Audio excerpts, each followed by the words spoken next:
We are beginning the discussion of a very important topic for your NEET examinations. This is nervous system. So one of the most difficult topics normally regarded by the students for their NEET preparations is nervous system. So मैं ये चाहूँगा कि आप थोड़ा ध्यान दे करके इसको पढ़िए. देखिए, पहला पॉइंट तो ये है, जब मैं जनरल कंसिडरेशंस की आज बात कर रहा हूँ, नर्वस सिस्टम को मैं इंट्रोड्यूस कर रहा हूँ.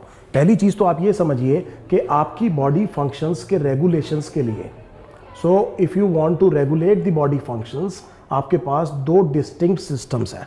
पहले सिस्टम को आपने कहा नर्वस सिस्टम और दूसरे को आपने कहा एंडोक्राइन सिस्टम. तो हम ये देख रहे हैं कि बॉडी फंक्शंस को रेगुलेट करने के लिए मेरे पास दो डिफरेंट सिस्टम्स हैं. एक को मैंने कहा नर्वस सिस्टम, दूसरे को मैंने कहा एंडोक्राइन सिस्टम. नर्वस सिस्टम में जनरली रिलीज होंगे न्यूरोट्रांसमीटर्स, एंडोक्राइन में जनरली रिलीज होंगे हार्मोन्स. सो ये चीज़ हमें बहुत अच्छे से समझ में आ गई है कि हमारी बॉडी के फंक्शंस को रेगुलेट करने के लिए मेरे पास दो डिस्टिंक्ट सिस्टम्स हैं. अगर मैं एक ब्रॉड जनरलाइजेशन करूं तो उस ब्रॉड जनरलाइजेशन में होगा ये, हम ये कहेंगे कि nervous system generally rapid activities को कंट्रोल करता है. रैपिड एक्टिविटीज़ जैसे मस्कुलर मूवमेंट्स, मसल कॉन्ट्रैक्शन, इस तरह की एक्टिविटीज़ को कौन करता है? Nervous system. और endocrine system generally slow sustained activities जैसे ग्रोथ, मेटाबॉलिज्म, इन चीज़ों पर ज़्यादा असर किसका है? एंडोक्राइन सिस्टम का. और जनरली नर्वस सिस्टम आपकी बॉडी की रैपिड, खास तौर पे जैसे कि मस्कुलर एक्टिविटीज़, इनको बहुत ज़्यादा क्या करता है? अफेक्ट करता है. अब एक बात को बड़े ध्यान से समझिएगा, हालांकि मैंने दो डिस्टिंक्ट सिस्टम बनाए हैं, लेकिन ये दोनों एक दूसरे को इन्फ्लुएंस करते हैं. इसका मतलब ये हुआ कि नर्वस सिस्टम किसको इन्फ्लुएंस करता है? एंडोक्राइन सिस्टम को. और हार्मोन्स भी किसके फंक्शनिंग पर असर डालते हैं? नर्वस सिस्टम के. हम जानते हैं थायरॉक्सिन मेंटल डेवलपमेंट में बहुत अच्छा रोल प्ले करता है. A very important role in the mental development is played by the thyroid hormones. So हम ये समझ गए, हालांकि दो डिस्टिंक्ट सिस्टम्स हैं, लेकिन दोनों के बीच में एक इंटरप्ले है. But the highest seat of coordination will always be the brain. Highest seat of coordination of your body will always be brain. I will like to give you an example of hypothalamus. Hypothalamus controls the anterior pituitary gland, and this anterior pituitary gland is called as the master endocrine gland. So लेकिन hypothalamus किसका part है? Brain का part है. So इसका मतलब hypothalamus becomes the master's master. So जैसा मैंने अभी आपसे कहा कि हालांकि दो distinct systems हैं, लेकिन highest seat of coordination क्या है? ब्रेन है. हमेशा बॉडी में क्या है? ब्रेन है. अब इधर देखिए, जिस टाइम पे बाइलैटरल सिमेट्री बनी एनिमल्स में, बाइलैटरल सिमेट्री की वजह से एक एंटीरियर एंड बन गया, और इस एंटीरियर एंड पर हमने एक एडेप्टेशन हम कर सकते थे. इस एडेप्टेशन को हम कहते हैं सिफलाइजेशन. सेफेलॉस का मतलब होता है head. So that means at the anterior and a distinct head can be form. और यहाँ पर जो सेंसरी स्ट्रक्चर्स हैं वो इकट्ठे हो सकते हैं, न्यूरॉन्स इकट्ठे हो सकते हैं, and ultimately this will lead to the development of the brain. जैसा कि आपने देखा होगा, मैं बहुत पासिंग रिमार्क दे रहा हूँ, एनिमल किंगडम में अगर आप हाइड्रा में देखें तो एक नर्व नेट होता है. नर्व नेट ये डिप्लोब्लास्टिक ऑर्गेनिज्म है. इसमें आप क्या देख रहे हैं? नर्व नेट होता है. ये बहुत प्रिमिटिव नर्वस सिस्टम है. उसके बाद में आप ये देखेंगे कि अल्टीमेटली एंटीरियर एंड पर कुछ न्यूरॉन्स इकट्ठे हो रहे हैं ऑर्गेनिज्म में. अब अगर आप आगे जाएंगे और उसके बाद में कुछ नर्व कॉर्ड्स बनती हैं, और ये नर्व कॉर्ड्स जनरली इन्वर्टिब्रेट्स में वेंट्रल होती हैं, और कॉर्डेट्स में ये बेसिकली डॉर्सल होती है, और इनमें से निकलती है पेरिफेरल नर्व्स. सो ये तो मैंने एक पासिंग रिमार्क आपको दे दिया ये बताने के लिए कि जनरली जो आप पढ़ चुके हैं एनिमल किंगडम में कि नर्वस सिस्टम सबसे पहले अगर आप ब्रेन शब्द इस्तेमाल करेंगे तो प्लेटीहेलमिन्थिस में करेंगे, और एक प्रिमिटिव लैडर लाइक पैटर्न जो आप नर्व नेट कह रहे हैं, किस में कह रहे हैं? हाइड्रा में कह रहे हैं. और ग्रेजुअली यही सिस्टम इंप्रूव हो करके आपका वेरी वेल डिफाइंड क्या बन चुका है? नर्वस सिस्टम बन चुका है. So I hope this introductory thing is absolutely clear to all. Incidentally जब आपको ध्यान है गैस्ट्रुलेशन का मतलब ये था the formation of 3 germ layers. So that means जो सेल जब एग फर्टिलाइज्ड होता है तो इस डिप्लॉयड सेल को हम कहते हैं, फर्टिलाइज्ड एग को हम कहते हैं जाइगोट. तो जब हम इसको जाइगोट कह रहे हैं तो ये जाइगोट जब डिवाइड होकर के ये एक ग्रुप मास ऑफ सेल्स बनाता है, और इस मास ऑफ सेल्स को आप कहते हैं एम्ब्रायो. सो दैट मीन्स हमने ये कहा कि ये जो पर्टिकुलर जाइगोट है इसने डिवाइड होकर के एक मल्टी सेलुलर स्ट्रक्चर बनाया. इस मल्टी सेलुलर स्ट्रक्चर को आपने क्या कहा है? एम्ब्रियो. और एम्ब्रियो में फिर गैस्ट्रुलेशन होती है. गैस्ट्रुलेशन का मतलब 3 एम्ब्रियोनिक जर्म लेयर्स. इसके सेल्स 3 लेयर्स में अपने आप को ओरिएंट करते हैं. एक को आपने कहा है एक्टोडर्म, और आपने दूसरे को कहा है मीजोडर्म, और सबसे नीचे इसको आपने कहा है endoderm. These are the 3 embryonic germ layers. The formation of the 3 embryonic germ layers is called as gastrulation. और इसके बाद में ऑर्गेनोजेनेसिस होगा, और ऑर्गेनोजेनेसिस में कुछ ऑर्गन्स किससे बनेंगे, एक्टोडर्म से, कुछ ऑर्गन्स किससे बनेंगे, मीजोडर्म से, कुछ ऑर्गन्स किससे बनेंगे, एंडोडर्म से। आप ये ध्यान रखिएगा कि आपका nervous system is basically derived from the ectoderm. So this ectoderm is the germ layer that is responsible for the development of the nervous system, and neuron is one of the most earliest cells that is formed in the human body. Human body के बहुत जल्दी develop होने वाले sales में से कौन है, neuron है। सो हमें ये बात अच्छे से समझ में आ गई है। अब इधर एक और इंपॉर्टेंट बात देखिए, जब मैं ह्यूमन नर्वस सिस्टम की बात करूंगा तो ह्यूमन नर्वस सिस्टम में हम ये देखेंगे कि ह्यूमन नर्वस सिस्टम को मैं दो ब्रॉड पार्ट्स में डिवाइड करूंगा। So human nervous system is divided into 2 broad categories. One would be called as the central nervous system, I am writing it as CNS, और the second would be the peripheral nervous system. सो हमारी body में हमने ये कहा कि जो nervous system है इसके मैं दो डिमार्केशंस कर रहा हूँ, 2 इनकी ब्रांचेस बता रहा हूँ। एक को मैं कह रहा हूँ सेंट्रल नर्वस सिस्टम, और सेंट्रल नर्वस सिस्टम से निकलने वाली चीज़ को मैं कह रहा हूँ peripheral nervous system. Central nervous system में 2 चीज़ें होती हैं, एक को आपने कहा है ब्रेन और दूसरे को आपने कहा स्पाइनल कॉर्ड। ये बेसिकली क्या है, सेंट्रल नर्वस सिस्टम है। और इस सेंट्रल नर्वस सिस्टम से जो निकलती हैं नर्व्स, उन नर्व से बनता है पेरिफेरल नर्वस सिस्टम। अब इमीडिएटली आप समझ सकते हैं, कुछ नर्व्स ब्रेन से निकलेंगी, इन्हें हम कहेंगे क्रेनियल नर्व्स, कुछ नर्व स्पाइनल कॉर्ड से निकलेंगी, इन्हें हम कहेंगे स्पाइनल नर्व्स। सो एक बहुत ब्रॉड जनरलाइजेशन मैंने किया कि आपका nervous system can be divided into a central part which is called as the central nervous system which consist of brain and the spinal cord, and the peripheral nervous system which carries the nerves. Incidentally आप ये याद रखिएगा, nerves generally बनाते हैं axons of the neurons. So axons जो होते हैं neurons के, वो जनरली कॉन्स्टिट्यूएंट होते हैं किसके, नर्व्स के। और ये नर्व्स किस में आएंगी, या तो जो ब्रेन से निकल रही हैं इनको आपने कहा क्रेनियल नर्व, और इसको आपने कहा स्पाइनल नर्व। अगर मैं बहुत रफ डायग्राम बनाने की कोशिश करूं तो ये आपका ब्रेन है, ये आपका स्पाइनल कॉर्ड है, इसको आपने कहा है सेंट्रल नर्वस सिस्टम। ब्रेन से जो नर्व निकल रही हैं इनको आपने कहा है क्रेनियल नर्व्स, और जो नर्व्स किससे निकल रही हैं, स्पाइनल कॉर्ड से निकल रही हैं, इनको आप कहते हैं spinal nerves. So that means ये जो मैंने बीच में बनाया है brain and spinal cord, this is the central nervous system. और इनसे निकलने वाली जो नर्व्स हैं, जो कि प्राइमरीली मैं आपको एक बार और बता देता हूं कि एक्सॉन्स से कॉन्स्टिट्यूटेड होंगी, इनको आपने क्या कहा है, पेरिफेरल नर्वस सिस्टम। ये पेरिफेरल नर्वस सिस्टम पूरी बॉडी को इंटरकनेक्ट करेगा किससे, सेंट्रल नर्वस सिस्टम से, और ये बॉडी के हर पार्ट में कहाँ क्या करेगा, पहुंच जाएगा, और जिससे हर part of body will be connected to the central nervous system. अब इस हम पेरिफेरल नर्वस सिस्टम में ये कहेंगे कि पेरिफेरल नर्वस सिस्टम की 2 सब डिविजन्स हो सकती हैं। पहली, एक जो इंफॉर्मेशन को पेरीफ्री से सेंट्रल नर्वस सिस्टम तक लेकर के आ रही है, इसको हम कहेंगे आफ्रेंट, इसको हम कहेंगे आफ्रेंट या सेंसरी। और दूसरा वो जो यहां से इंफॉर्मेशन सेंट्रल नर्वस सिस्टम से पेरीफ्री की तरफ लेके जा रही है, इसे हम कहेंगे इफरेंट या मोटर। इफरेंट या मोटर। एक बहुत इंपॉर्टेंट, एक इंटरेस्टिंग एग्जांपल मैं आपको देता हूं कि आपका नर्वस सिस्टम कैसे काम करता है। अगर हम बड़े ध्यान से देखें तो आपने जो डेस्कटॉप कंप्यूटर देखा है, डेस्कटॉप कंप्यूटर में आपके पास एक कीबोर्ड होता है, और उस कीबोर्ड से एक तार जाता है, ये तार जाता है सीपीयू तक।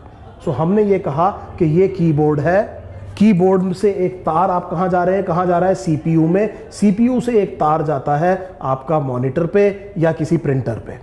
सो इधर देखिए हो क्या रहा है, पेरीफ्री में रिसेप्टर्स होते हैं, और रिसेप्टर्स जज करते हैं चेंज इन एनवायरनमेंट को, और चेंज इन एनवायरनमेंट को हम कहते हैं स्टिमुलस। और जब ये इंफॉर्मेशन स्टिमुलस जब एक जगह से दूसरी जगह जाता है तो इसे हम कहते हैं इंपल्स। ये वाली जो सब डिवीजन है जो स्टिमुलस को पेरीफ्री से कहां लेकर के जा रही है, सेंट्रल प्रोसेसिंग यूनिट तक, ये आपका सीएनएस है जिसमें ब्रेन और स्पाइनल कॉर्ड आ गया। इस डिवीजन को आपने क्या कहा था, आफ्रेंट या सेंसरी डिवीजन कहा था। और यहां से जो बाहर निकला है इसको आपने क्या कहा है, इफरेंट या मोटर। अब हुआ ये कि आपने यहां से इंफॉर्मेशन कहां भेज दी, सेंट्रल प्रोसेसिंग यूनिट में, जिसे आप सीएनएस कह रहे हैं। अगर कोई चेंज इन एनवायरनमेंट हुआ है बॉडी में तो ये इंफॉर्मेशन आपके ब्रेन और स्पाइनल कॉर्ड के पास पहुंच गया है। ब्रेन और spinal cord is a vast area for the storage of memory, और वो पिछली बातों से इसको कंपेयर करके एक एक्शन प्लान करते हैं, और वो जो एक्शन प्लान्ड है सेंट्रल प्रोसेसिंग यूनिट से, वो इफरेंट या मोटर न्यूरॉन्स की वजह से कहां पर जाता है, ये लास्ट में। These are called as effectors. Effectors are most commonly muscles और द ग्लैंड्स, मसल्स और द ग्लैंड्स, और आपका डिजायर्ड एक्शन हो जाएगा। तो दोबारा हम इस एनालॉजी को देख रहे हैं, हमने कहा पेरीफ्री में रिसेप्टर है, आपने कीबोर्ड में कुछ टाइप किया, यहाँ रिसेप्टर्स ने चेंज इन एनवायरनमेंट को जज किया, आफ्रेंट नर्व इसको आफ्रेंट जो लिम्ब है वो इसको कहाँ ले गया, सेंट्रल प्रोसेसिंग यूनिट में, जिसमें आपने कहा कि आपकी बॉडी में ब्रेन और स्पाइनल कॉर्ड या सीएनएस है, उसने प्रोसेस किया इंफॉर्मेशन को और प्लान किया एक एक्शन, और ये इफरेंट और मोटर न्यूरॉन्स की वजह से कहाँ तक आ गया, इफेक्टर्स तक, जो कि मसल्स हैं और ग्लैंड्स हैं, और जो डिजायर्ड एक्शन है उस पर्टिकुलर सिनेरियो में, जो स्टिमुलस के लिए डिजायर्ड एक्शन है, दैट इज ब्रॉट अबाउट, वो हो जाता है। सो कुछ इस तरह की बात हम कर रहे हैं। हमने ये कहा कि पेरिफेरल नर्वस सिस्टम में भी आपके पास एक आफ्रेंट लिम्ब होगा और एक इफरेंट लिम्ब होगा। इफरेंट लिम्ब वो होगा जिसे आप मोटर कह रहे हैं। मोटर का मतलब ये हुआ कि ये कुछ एक्शन करेगा और ये सेंट्रल नर्वस सिस्टम से कहां जा रहा है, पेरिफेरी की तरफ। ये दो तरह का हो सकता है, एक को आप कहेंगे सोमैटिक इफरेंट। सोमैटिक इफरेंट का मतलब ये होगा कि जैसे नॉर्मल बॉडी सेल्स होते हैं आपकी बॉडी के, ये वहां तक जाएगा, और ये सोमैटिक इफरेंट में आपके आ गई मसल्स, या ये हो सकता है विसरल इफरेंट। विसरल इफरेंट में हो गया आपका से फॉर एग्जांपल ग्लैंड्स तक चला गया, या इस तरह के जो आपकी बॉडी के जो कैविटी में ऑर्गन्स होते हैं उनको हम विसरा कहते हैं। एक बड़ा इंपॉर्टेंट क्वेश्चन मुझे याद आ रहा है, अगर AIPMT में क्वेश्चन ये आ जाए which is the largest organ of the body, तो आप उसको कहेंगे स्किन।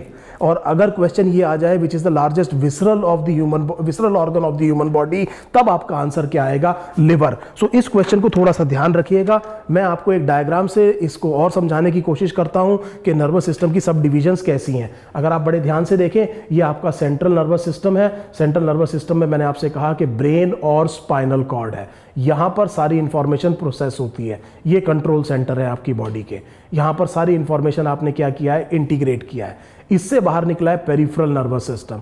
जैसा कि हमने देखा था, पेरिफेरल नर्वस सिस्टम में क्रेनियल नर्व्स और स्पाइनल नर्व्स होती हैं। यहाँ पर मैं ये बता देना बहुत उचित समझ रहा हूँ कि क्रेनियल नर्व्स 12 पेयर्स होती हैं और स्पाइनल नर्व 31 पेयर्स होती हैं। ये कम्युनिकेट करती हैं CNS और रेस्ट ऑफ द बॉडी में। जैसे हमने देखा था कि बॉडी तक इंफॉर्मेशन ले जाना, लाने का काम सेंट्रल नर्वस सिस्टम तक, ये पेरिफेरल नर्वस सिस्टम का काम है।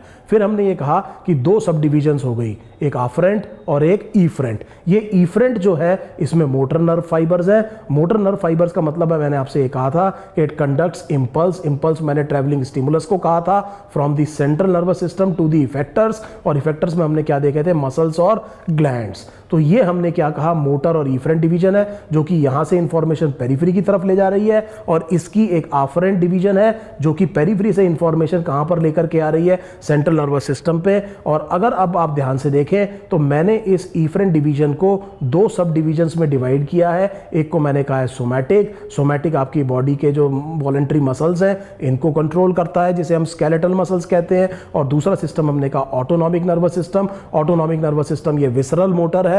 विसरा का मतलब होता है बॉडी कैविटी। बॉडी कैविटी में जो ऑर्गन्स हैं उनको हम, जो स्मूथ मसल्स होती हैं उनकी वॉल में, उनको कंट्रोल करने का काम ऑटोनॉमिक नर्वस सिस्टम करता है। दूसरा काम ग्लैंड्स को, और तीसरा काम कार्डियक मसल को। ये काम किसका है, ऑटोनॉमिक नर्वस सिस्टम का। इस ऑटोनॉमिक नर्वस सिस्टम की दो सब डिविजन्स होती हैं, एक को आपने कहा है सिंपैथेटिक और एक को आपने कहा है पैरासिम्पैथेटिक। सिंपैथेटिक तब स्टिमुलेट होता है जब आपकी बॉडी में इमरजेंसी सिचुएशंस होती हैं, और ये बाद में आप देखेंगे फ्लाइट और फाइट रिस्पॉन्स में भी इन्वॉल्व होता है। और जब बॉडी एट ईज है तब बॉडी में क्या स्टिमुलेट होता है, पैरासिम्पैथेटिक डिवीजन होती है। ये दोनों अगर एक ही ऑर्गन को सप्लाई कर रहे हैं तो एक दूसरे के अपोजिट काम करते हैं। That is why we say if an organ is supplied by both sympathetic and the parasympathetic division of the autonomic nervous system, then they are antagonist to each other. So मेरे ख्याल से अब आपको ये समझ में आ गया है कि आपका जो सेंट्रल नर्वस सिस्टम है उसमें से बाहर क्या निकल रहा है, पेरिफेरल नर्वस सिस्टम।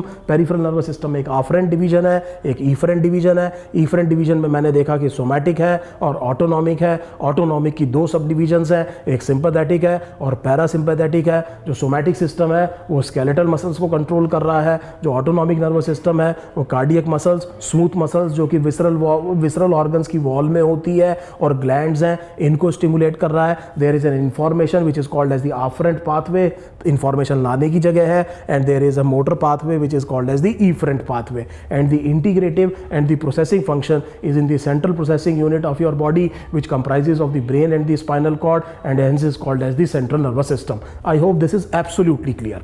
जिस टाइम मैं आपको टिश्यू वाला चैप्टर पढ़ा रहा था उस टाइम पर मैंने आपको यहाँ इस नर्वस सिस्टम के जो बेसिक स्ट्रक्चरल और फंक्शनल सेल है उसका मैंने आपको डिस्कशन किया था, इस सेल को हम कहते हैं न्यूरॉन, इस सेल को हम कहते हैं neuron. So we will just try to recapitulate what exactly we learned in the tissue chapter. और अब हम थोड़ा सा एक बार दोबारा रोशनी डालेंगे, एक बार याद करने की कोशिश करते हैं कि हमने ये जो नर्वस सिस्टम का जो बेसिक सेल है जिसे हम न्यूरॉन कह रहे हैं, इसके बारे में क्या सीखा था। जब मैंने आपको टिश्यू वाला चैप्टर पढ़ाया था तो मैंने आपसे ये कहा था कि जो न्यूरॉन, सबसे कॉमन न्यूरॉन आपकी बॉडी में मिलता है उसे हम मल्टीपोलर न्यूरॉन कहते हैं। और मल्टीपोलर न्यूरॉन का मतलब ये था कि इसकी जो सेल बॉडी या सोमा या पेरिकैरियन है, मैं बहुत स्ट्रांगली आपको एडवाइस करूंगा कि आप वो चैप्टर एक बार दोबारा पढ़िए, उसका वीडियो दोबारा देखिए। तो हमने ये कहा था कि ये एक पर्टिकुलर सेल बॉडी है और इसमें से छोटे छोटे प्रोटोप्लाज्मिक एक्सटेंशंस निकल रहे हैं और इन छोटे छोटे प्रोटोप्लाज्मिक एक्सटेंशंस को हमने कहा था डेंड्राइट्स, और हमने ये देखा था कि इसमें से एक बड़ा प्रोटोप्लाज्मिक एक्सटेंशन निकल रहा था। इस प्रोटोप्लाज्मिक एक्सटेंशन को हमने कहा था एक्सॉन, तो हमने इस चीज को क्या कहा था, डेंड्राइट्स। ये चीज क्या थी, सोमा या सेल बॉडी। यहां पर आपने देखा था कि एक बहुत बड़ा न्यूक्लियस होता है। नंबर 2, इस पर्टिकुलर सोमा में और डेंड्राइट्स में आपने छोटे छोटे ग्रैन्यूल्स देखे थे। इन ग्रैन्यूल्स को हमने कहा था निसल्स ग्रैन्यूल्स, और हमने ये कहा था कि ये जो निसल्स ग्रैन्यूल्स हैं ये एक्चुअली राइबोसोम्स हैं which are attached to the endoplasmic reticulum. That means we can easily understand the function would be protein synthesis. और तीसरी चीज मैंने आपको ये बताया था कि ये जो बड़ा प्रोटोप्लाज्मिक एक्सटेंशन है, ये जो सेल बॉडी से निकलता है, इसमें ये पार्ट सबसे ज्यादा ब्रॉड होता है और इस पार्ट को हमने कहा था एक्सॉन हिलक। और हमने ये कहा था कि इस एक्सॉन हिलक पे पहला एक्शन पोटेंशियल जनरली डेवलप होता है। This is the area of least resistance in the structure of the neuron. हमने इस तरह की बात कहा था। फिर हमने यहाँ पर देखा था कुछ साइटोस्केलेटल एलिमेंट्स थे, फॉर एग्जांपल इंटरमीडिएट फिलामेंट्स, और ये जो एक्सॉन के एंड पर मैंने देखे थे टर्मिनल नर्व एंडिंग्स। ये कुछ इस तरह का स्ट्रक्चर अगर आपको याद आ रहा है तो हमने कोशिश करी थी आपको बताने के लिए, किसमें, जब हमने टिश्यू वाला चैप्टर पढ़ाया था। इस डायग्राम को एक बार देख के हमें और कुछ चीज़ याद आएगी, हम देख लेते हैं इसको। तो अगर आप ध्यान से देखिए इस चीज़ को, तो हमने देखा ये सेल बॉडी है। इस सेल बॉडी में आप देख रहे हैं न्यूक्लियस। इस डायग्राम में जो आपको नहीं दिख रहा है वो है निसल्स ग्रैन्यूल्स। यहाँ पर ग्रैन्यूल्स होंगे जो कि इसमें भी होने चाहिए। ये छोटे छोटे प्रोटोप्लाज्मिक एक्सटेंशंस हैं। इन छोटे छोटे प्रोटोप्लाज्मिक एक्सटेंशंस को हमने क्या कहा है, डेंड्राइट्स। यहाँ पर आप माइटोकॉन्ड्रिया, एंडोप्लाज्मिक रेटिकुलम इस डायग्राम में दिखाया हुआ है। इसके ऊपर राइबोसोम्स अटैच होंगे जो कि निसल्स ग्रैन्यूल्स बनाएंगे। और आप ये देख रहे हैं कि एक लॉन्ग प्रोटोप्लाज्मिक एक्सटेंशन निकल रहा है। इस लॉन्ग प्रोटोप्लाज्मिक एक्सटेंशन को हमने क्या कहा है, एक्सॉन। और अगर आप देखें एक्सॉन के ओरिजिन पे ये पार्ट सबसे ज्यादा ब्रॉड है और इस पार्ट को हमने क्या कहा है, एक्सॉन हिलक। आप इस क्वेश्चन को दोबारा तैयार कीजिए कि एक्सॉन हिलक न्यूरॉन का वो पार्ट है जहां पर जनरली पहला एक्शन पोटेंशियल डेवलप होता है। यहाँ पर मैंने आपसे कहा कुछ इंटरमीडिएट फिलामेंट्स जैसे साइटोस्केलेटन स्ट्रक्चर होंगे। और ये आप देख रहे हैं टर्मिनल नर्व एंडिंग्स है, जिसको आपने टीलोडेंड्रिया यहाँ कह रहे हैं। ये एक्सॉन के एंड पर टर्मिनल नर्व एंडिंग्स हैं। थोड़ी देर में हम देखेंगे कि इस साइनैप्स का मतलब क्या है। सो इस न्यूरॉन में जिसमें बहुत सारे प्रोटोप्लाज्मिक एक्सटेंशंस दिख रहे हैं आपको, इनको हमने कहा था मल्टीपोलर न्यूरॉन। और जब मैंने इससे आगे डिस्कस किया था तो मैंने आपसे ये कहा था कि पेरिफेरल नर्वस सिस्टम में these are surrounded by a layer of cells which is called as the Schwann cells। हमने ये कहा था कौन से सेल्स हैं इसके चारों तरफ, श्वान सेल्स। मैं आपको दोबारा याद दिला दूं और एम्फेसाइज करूं कि श्वान सेल्स की layer is found in the peripheral nervous system. Schwann cells are not found in the central nervous system, so please make sure of it. तो हमने ये कहा था कि they are surrounded in the peripheral nervous system by a continuous layer of cells and these continuous layer of cells is called as the Schwann cells. और फिर हमने ये कहा था कि कुछ पर्टिकुलर केसेस में श्वान सेल सिक्रीट करते हैं एक लिपिड की मेम्ब्रेन जिसे हम कहते हैं माइलिन शीथ। तो माइलिन शीथ कहते हैं। सो मैं थोड़ा स्पेलिंग इसकी ठीक कर देता हूं, इसको हम कहते हैं माइलिन शीथ। पहली बात ये कि ये जो लेयर ऑफ श्वान सेल है, प्लीज फिर याद कीजिए कि श्वान सेल केवल किस में मिलता है, पेरिफेरल नर्वस सिस्टम में। और श्वान सेल की लेयर को आपने कहा था न्यूरोलेमा, आपने कहा था न्यूरोलेमा। ये माइलिन शीथ नहीं है। श्वान सेल सिक्रीट करते हैं एक लिपिड की लेयर जिसे आप कहते हैं माइलिन शीथ। और ऐसे न्यूरॉन्स जिनके चारों तरफ माइलिन शीथ बन जाती है उनको हमने कहा था माइलिनेटेड न्यूरॉन्स, और जिनमें नहीं बनती है उनको हमने नॉन माइलिनेटेड या अनमाइलिनेटेड न्यूरॉन्स कहा था। और हमने ये देखा था कि जो माइलिन शीथ है वो डिसकंटिन्यूअस है और पॉइंट ऑफ डिसकंटिन्यूटीज को हमने कहा था नोड्स ऑफ रेनवियर।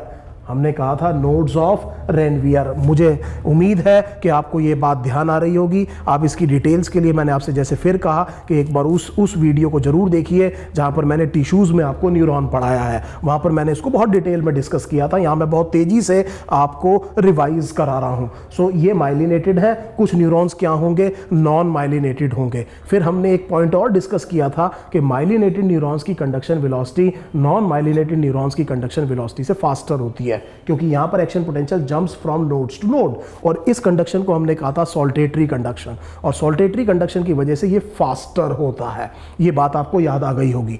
अब हम ये देखेंगे कि सेंट्रल नर्वस सिस्टम में भी कुछ न्यूरॉन्स के चारों तरफ आप क्या देखेंगे, माइलिन शीथ है। लेकिन जैसे मैं आपको बता चुका हूं कि सेंट्रल नर्वस सिस्टम में श्वान सेल नहीं होता, तो ये myelin sheath central nervous system में कौन सिक्रीट करता है, इसका उस टाइम हमने डिस्कस किया था। This cell is a glial cells. अभी हम न्यूरोग्लायल सेल्स को देखेंगे, और इस सेल्स को हम कहते हैं ओलिगोडेंड्रोसाइट। इस सेल को हम कहते हैं ओलिगोडेंड्रोसाइट। इस क्वेश्चन को दोबारा देखिए। पेरिफेरल नर्वस सिस्टम में माइलिन शीथ सिक्रीट करने का काम किसका है, श्वान सेल का। और सेंट्रल नर्वस सिस्टम में माइलिन शीथ सिक्रीट करने का काम किसका है, ओलिगोडेंड्रोसाइट का। सो तीसरी चौथी बार मैं आपसे कह रहा हूं, श्वान सेल केवल किस में मिलता है, पेरिफेरल नर्वस सिस्टम में। इस जैसा जो सेल जो सेम काम करता है सेंट्रल नर्वस सिस्टम में, वो श्वान सेल नहीं है, वो कौन है, ओलिगोडेंड्रोसाइट है। इसके बाद में मैंने एक छोटी बात और डिस्कस करी थी।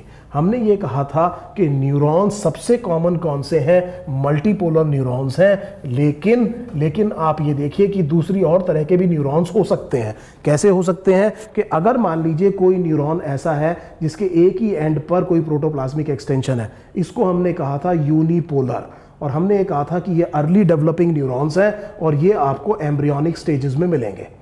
सो ये बात मैं बहुत तेजी से आपको रिवाइज करा रहा हूं कि मल्टीपोलर सबसे कॉमन है, लेकिन न्यूरॉन यूनिपोलर भी हो सकता है। यूनिपोलर आपको किस में मिलता है, एम्ब्रियोनिक स्टेजेस में मिलता है। और अगर एक न्यूरॉन के दो एंड पर प्रोटोप्लाज्मिक एक्सटेंशन है तो इसको हमने कहा था बाइपोलर न्यूरॉन। और बाइपोलर न्यूरॉन बहुत कॉमनली मेडिकल एंट्रेंस में पूछा जाता है। हमने देखा था एक ये तो मिलते हैं रेटिना में, और दूसरा ये जाकर के मिलते हैं ऑल्फैक्टरी एपिथेलियम या ऑल्फैक्टरी मेम्ब्रेन में। सो ये दो लोकेशंस बहुत कॉमन क्वेश्चन है मेडिकल एंट्रेंस का कि बाइपोलर न्यूरॉन कहाँ मिलता है। हमने एक तीसरा न्यूरॉन और कहा था। हमने कहा था कि उसमें न्यूरॉन में एक ही एंड से दो प्रोटोप्लाज्मिक एक्सटेंशन थे, और इसको हमने कहा था स्यूडो यूनिपोलर न्यूरॉन। इसको हमने कहा था सूडो यूनिपोलर न्यूरॉन। और ये मैंने आपको बताया था dorsal root ganglion of spinal nerve में मिलता है। कहाँ मिलता है, dorsal root ganglion of spinal nerve. और लास्ट में जब हमने एक बात करी थी एक्सॉन के इसके न्यूरॉन के बारे में, तो हमने ये कहा था कि न्यूरॉन के अलोंग जो एक्सॉन है उसके अलोंग जो कंडक्शन वेलोसिटी है वो तीन फैक्टर्स पर डिपेंड करती है। Number one, size of the axon. Larger the axon more will be the conduction velocity. उस टाइम भी मैंने आपको समझाया था लार्जर का मतलब है ब्रॉडर, जिसका डायमीटर ज़्यादा होगा उसे आप लार्जर एक्सॉन कहेंगे, उसकी कंडक्शन वेलोसिटी क्या होगी, ज़्यादा होगी। Number two, whether it is myelinated और नॉन माइलिनेटेड। अभी हमने देखा कि माइलिनेटेड न्यूरॉन्स में जो नोड्स ऑफ रेनवियर होते हैं तो सॉल्टेटरी कंडक्शन होता है, इसकी वजह से माइलिनेटेड न्यूरॉन्स की conduction velocity non myelinated neurons की कंडक्शन वेलोसिटी से फास्टर होती है। और तीसरी चीज हमने ये कहा था ambient temperature, higher the temperature within physiological limits more will be the conduction velocity. So I hope we have been able to recapitulate the basics of this basic cell of the nervous system which is the neuron। अब आप ये बात समझिए कि आपके nervous system में neurons के अलावा कुछ और भी सेल्स होते हैं। So please understand this. हम ये कह रहे हैं कि आपका जो मेन सेल जो फंक्शनल सेल है वो कौन है, न्यूरॉन है। लेकिन न्यूरॉन के अलावा आपके नर्वस सिस्टम में दोनों में, पेरिफेरल में भी और किस में, सेंट्रल नर्वस सिस्टम में एक कुछ और सेल्स भी होते हैं। इन सेल्स को हम कहेंगे न्यूरोग्लायल सेल्स। इन सेल्स को हमने क्या कहा है, neuroglial cells. So please understand the nervous system is not composed of only the neurons. It also has some other cells, and these cells are called as the neuroglial cells. Generally the function of the neuroglial cells is supportive to the neurons. ये neurons को क्या करते हैं, support। और एक बात और ध्यान रखिएगा, they may be more than the neurons।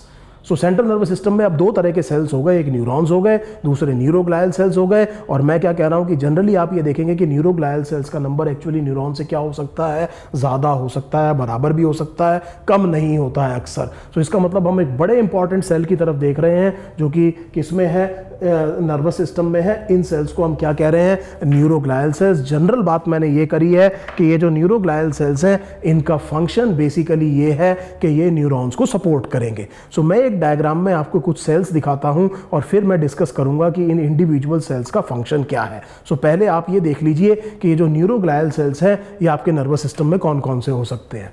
सो हमने ये देखा, यहाँ पर लिखा हुआ टाइप ऑफ न्यूरोग्लायल।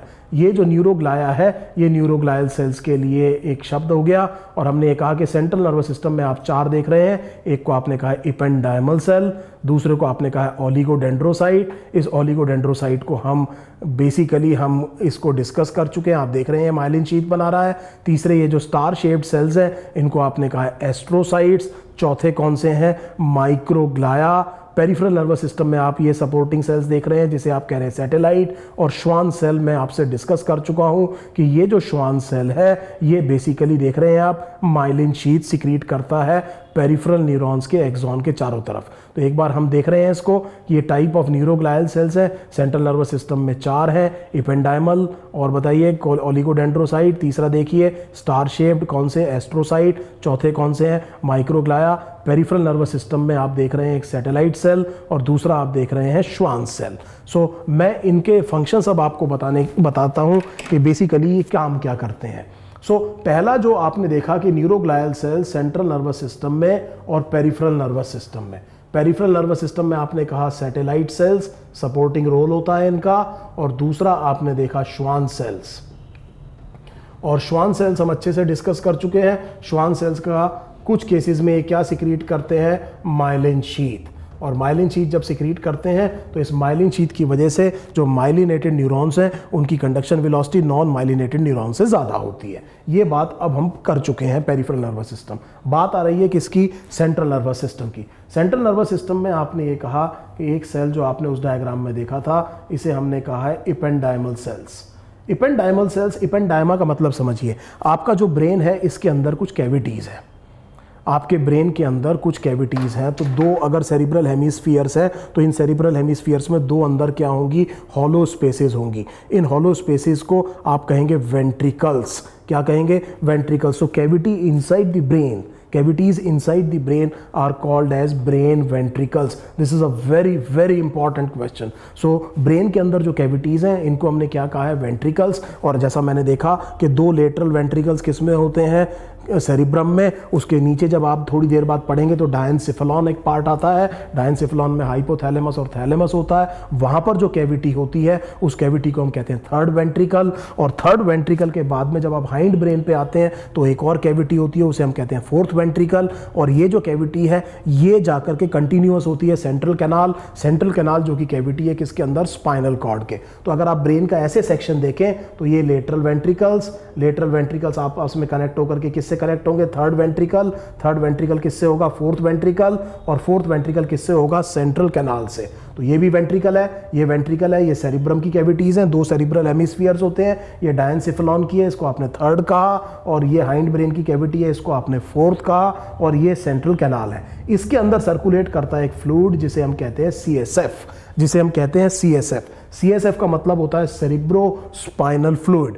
सो इसका मतलब ये जो वेंट्रिकल सिस्टम है इसके अंदर सर्कुलेट करता है सेरिब्रो स्पाइनल फ्लूइड। थोड़ी देर में हम देखेंगे कि सेरिब्रो स्पाइनल फ्लूइड यहाँ से निकल करके सब एरेक्नॉइड स्पेस में जाएगा। एरेक्नॉइड मैटर एक तरह की मेनिंज है। आप जानते हैं अपने लोअर क्लासेस से कि मेनिंजेस कवरिंग होती हैं, मेम्ब्रेनस कवरिंग होती हैं जो ब्रेन और स्पाइनल कॉर्ड को क्या करती हैं, एनक्लोज करती हैं। ये जो वेंट्रिकल की लाइनिंग के जो एपिथेलियल सेल्स हैं, जो ये फ्री सरफेस को जो लाइन कर रहा है, these cells they are called as ependymal cells. So please understand, ependymal cells are the cells that line the free surface of the brain ventricles. So brain के ventricle के अंदर की जो लाइनिंग है, इन सेल्स को मैं क्या कह रहा हूं, ependymal cells. And along with choroid plexus, यहां पर एक स्ट्रक्चर हम थोड़ी देर में देखेंगे, choroid plexus, they secrete what is called as cerebrospinal fluid. हालांकि सेरिब्रोस्पाइनल फ्लूइड का सिक्रीशन में मेन रोल जो प्ले करता है वो एक्चुअली कोरॉइड प्लेक्सस है, लेकिन उसमें कंट्रीब्यूशन किसका होता है, इपेंडाइमल सेल्स का भी होता है। सो इपेंडाइमल सेल्स ब्रेन के वेंट्रिकल्स को लाइन करते हैं और कोरॉइड प्लेक्सस के साथ मिलकर के ये क्या सिक्रीट करते हैं, CSF, सेरिब्रोस्पाइनल फ्लूइड। इसकी क्या इंपॉर्टेंस है हम लेटर वीडियोस में इसको देखेंगे। जो दूसरा सेल आपने वहां पर देखा था उसे हमने कहा है ओलिगोडेंड्रोसाइट, उसे हमने कहा है ओलिगोडेंड्रोसाइट।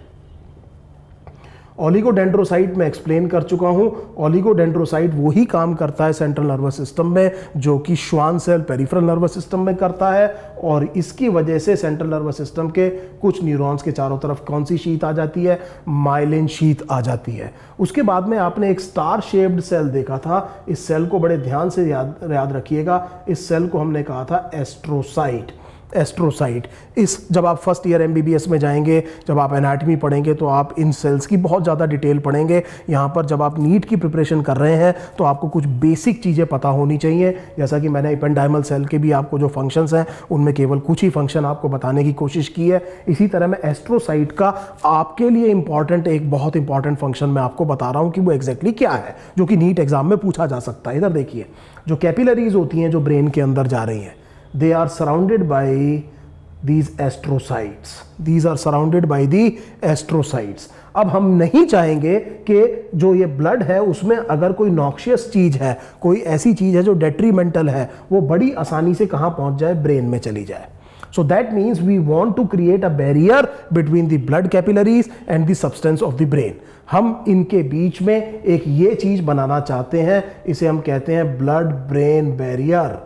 इसको हमने क्या कहा है, ब्लड ब्रेन बैरियर। और ये ब्लड ब्रेन बैरियर इन कैपिलरीज के चारों तरफ जुड़ करके कौन बनाते हैं, एस्ट्रोसाइट्स। सो एस्ट्रोसाइट्स का एक बहुत इंपॉर्टेंट रोल ये है that they help in the formation of blood brain barriers, and therefore not everything that is present in the that is present in the blood can freely go through them and reach the brain. हमने respiratory system में हमने ये देखा था कि H+ ion जो कि chemo sensitive neurons के लिए बहुत पोटेंट स्टिमुलस है, लेकिन वो इस ब्लड ब्रेन बैरियर को क्रॉस नहीं कर पा रहे थे, लेकिन कार्बन डाइऑक्साइड कर पा रही थी। तो आपको वो एनालॉगी याद आ गई होगी। सो हमने कहा कि ब्रेन की कैपिलरीज के अराउंड ये जो एस्ट्रोसाइट्स हैं ये बहुत इंपॉर्टेंट बैरियर्स बनाते हैं। इन बैरियर को हमने कहा है ब्लड ब्रेन बैरियर, और इन ब्लड ब्रेन बैरियर की वजह से हर एक खराब चीज ब्रेन से निकल के कहाँ नहीं जा सकती है, ब्लड से निकल के कहाँ नहीं जा सकती है, ब्रेन में। इसीलिए डॉक्टर्स को बड़ा ध्यान रखना पड़ता है कि जब वो ब्रेन के इन्फेक्शंस के लिए कोई एंटीबायोटिक दे रहे हैं तो वो एंटीबायोटिक अगर ब्लड से ट्रेवल कर रही है ब्रेन में तो उनको वो एंटीबायोटिक देनी पड़ेगी जिसकी एक कैपेबिलिटी हो कि वो ब्लड ब्रेन बैरियर को क्या कर सके, क्रॉस कर सके। So this is a very very important concept. ये जो चौथा सेल है जो वहां पर दिखाया था, ये मैंने आपको पढ़ाया था इम्यूनिटी में। अब आप बड़े ध्यान से देखिए, ये माइक्रोग्लाया सेल है। माइक्रोग्लायल सेल बहुत इंपॉर्टेंट रोल प्ले करते हैं। They are the cells that are capable of phagocytosis. Phagocytosis, large size particle को ईट करना, खा जाना, इस चीज को हम क्या कहते हैं, phagocytosis. So that means the phagocytes in the central nervous system. और ये जो पर्टिकुलर सेल्स हैं इनको हम माइक्रोग्लाया को हम ये कह सकते हैं कि जो सर्कुलेटिंग ब्लड में मोनोसाइट होता है, मोनोसाइट बाहर निकल के क्या बन जाता है, मैक्रोफेज, और मैक्रोफेज क्या होता है, phagocytic. So they are basically macrophages, they are basically macrophages which are capable of phagocytosis. So central nervous system में आपके इनेट इम्यून रिस्पॉन्स का एक बहुत इंपॉर्टेंट सेल पड़ा हुआ है। ये सेल मॉडिफाइड मोनोसाइट या मैक्रोफेज है। इस सेल को हमने क्या कहा है, इसके फंक्शन क्या है, फैगोसाइटोसिस। ये इन्वेडिंग माइक्रोब से आपके ब्रेन को बचाने की कोशिश करता है, और इसीलिए ये बहुत इंपॉर्टेंट रोल प्ले करता है आपके इनेट इम्यून रिस्पॉन्स में। इनेट इम्यून रिस्पॉन्स के बारे में इंसिडेंटली आपको याद होगा, मैंने आपसे कहा था कि एडेप्टिव इम्यूनिटी और इनेट इम्यूनिटी में जो बेसिक डिफरेंस है वो ये है कि इनेट इम्यून रिस्पॉन्स एक नॉन स्पेसिफिक होता है और आपकी एडेप्टिव इम्यूनिटी जो है वो बड़ी स्पेसिफिक इम्यूनिटी होती है। सो दैट मीन्स अब हम इन न्यूरोग्लायल सेल्स को देख चुके हैं। हमने न्यूरोग्लायल सेल्स सीएनएस में एक बार फिर देख लीजिए। मैंने आपको एक बताया इपेंडाइमल सेल्स सीएसएफ, दूसरा मैंने आपको बताया oligodendrocyte secretion of myelin sheath, तीसरा मैंने आपको बताया astrocyte formation of blood brain barrier, और चौथा बहुत इंपॉर्टेंट सेल मैंने आपको बताया विच इज फैगोसाइटिक मैक्रोफेज है, और इसको हमने क्या कहा है, माइक्रोग्लाया। सो मुझे ये समझ में आ गया कि मेरे सेंट्रल नर्वस सिस्टम में जो मेन सेल है, जो फंक्शनल सेल है, वो न्यूरॉन है, लेकिन न्यूरॉन के अलावा भी बहुत सारे सेल्स हैं जिनको मैंने कहा है सपोर्टिंग या न्यूरोग्लायल सेल्स। और कुछ इंपॉर्टेंट न्यूरोग्लायल सेल्स कौन कौन से हैं और उनका मेन फंक्शन हमारे नीट एग्जाम में जो आ सकता है वो क्या है। और ये समझने के बाद में अब जब मैं वापस आऊंगा तो नेक्स्ट वीडियो में we will discuss the junction between two neurons, and the junction between two neurons is called as the synapse,